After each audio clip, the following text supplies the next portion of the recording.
It was the summer before everything changed. The lake had always been there, tucked behind a winding gravel road on the outskirts of a quiet Ohio town.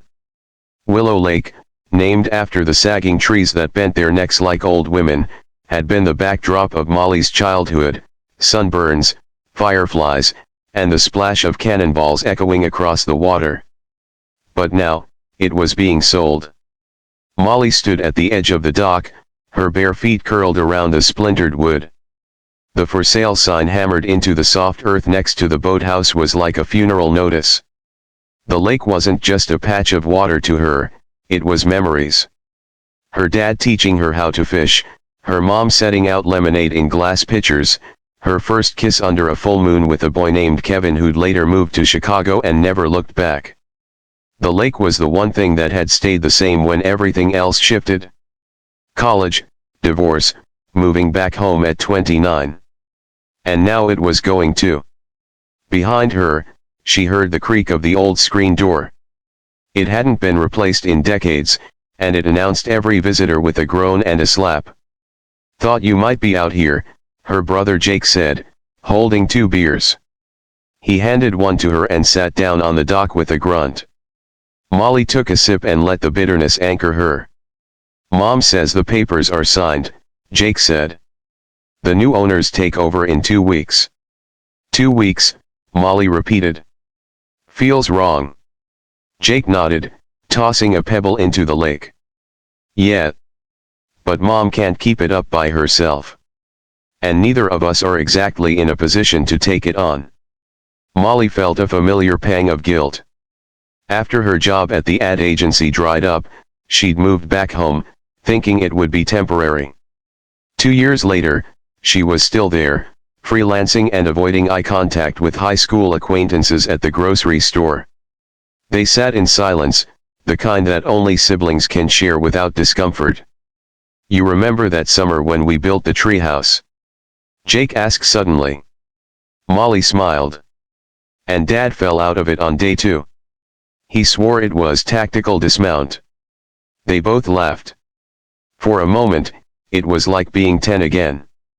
Jake finished his beer and stood. "We should do something," he said. "A proper goodbye." "Like what?" "I dunno. A party? Bonfire? Invite everyone who used to come out here. Just once more before it's gone." Molly hesitated, then nodded. "Yeah. That sounds right." Dash. Word spread fast. In small towns, it always does. By Saturday evening, the driveway was lined with cars. Former neighbors, old friends, even a few cousins from out of state showed up, each with a 6-pack or a pie or a memory in hand. Someone brought an old Bluetooth speaker and played 90s hits. Kids jumped off the dock. Someone started grilling burgers and hot dogs. And as the sun dipped low behind the hills, a bonfire was lit. Molly watched it all from the porch, wrapped in her dad's old flannel. She felt the tug of something warm and sad, like a song she used to know but couldn't quite remember all the words to. "Hey," a voice said beside her. She turned and nearly dropped her drink. Kevin. Older now. Tanned and taller. But unmistakably him. "I heard about the lake," he said, smiling gently. "Figured I'd come say goodbye." Molly blinked, unsure whether to hug him or punch him for never writing back all those years ago. "You just showed up?" she asked. "I was in town. Visiting my folks. They still live off County Road 5. She nodded slowly. "I didn't think you'd remember." He looked out over the water. "Hard to forget your first kiss." That made her laugh. "You were terrible at it?" "I've improved," he said, raising an eyebrow. Molly shook her head, amused and confused all at once. "So what are you doing now?" "Still in Chicago. Actually moved back last year. Opened a little IT firm in Columbus. Wanted to be closer to family." "So you're settled?" she asked. He shrugged. "Trying to be." "You?"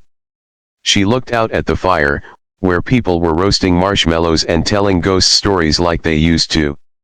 Not even close. They stood like that for a while, shoulder to shoulder. Then Kevin said, "You know, if you ever want to visit Columbus." "I'll think about it," she said before he could finish. He grinned. "I was just going to say we have good coffee." "I'm sure you do." Dash. At midnight, people started leaving, hugging each other like the end of summer camp. Molly and Jake stayed behind to douse the fire, the smell of smoke in their hair and clothes. As she cleaned up bottles and plates, Molly felt something loosen inside her. For the first time in months, maybe years, she didn't feel stuck. The lake wasn't home anymore. But maybe that was okay. She walked down to the dock one last time and sat with her feet dangling over the edge. "Goodbye," she whispered. Not just to the lake. To the guilt. The what-ifs.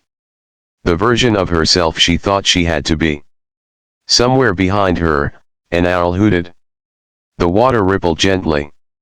And in the quiet hush of the night, Molly felt a different kind of peace.